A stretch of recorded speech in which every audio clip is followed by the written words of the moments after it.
Assalamualaikum warahmatullahi wabarakatuh. Ah, sugeng enjing sedanten sedayanipun nggih.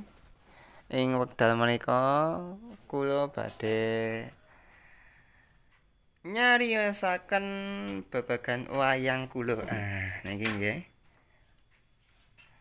Niki sing ingkang radi lumayan. Nggih, niki enten sanesipun ananging sami ajur sing ngajuraken niku sanes kula enten tiyange. Nika naminipun Gunungan. Ringgit Gunungan nggih.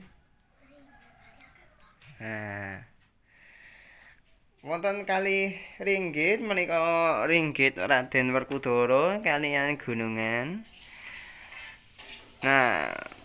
Raden Werkudara nika nek ngagem anggenipun ngagem busana menika wonten corak kados ngaten nggih niki kotak-kotak. Menika naminipun Dodot Palembang Bintulu Aji.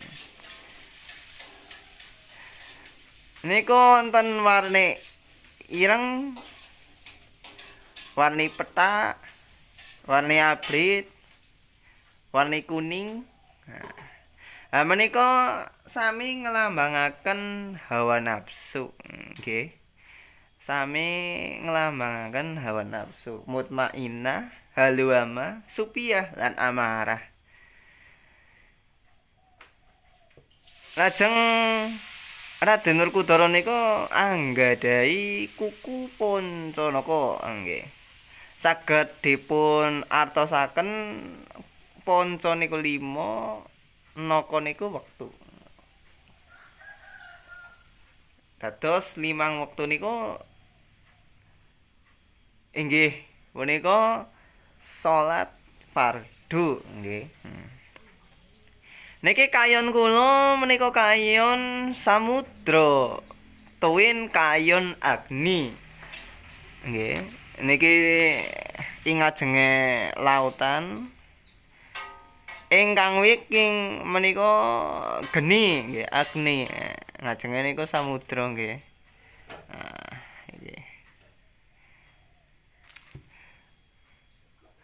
Kula nyuwun dasar niki gambar naga.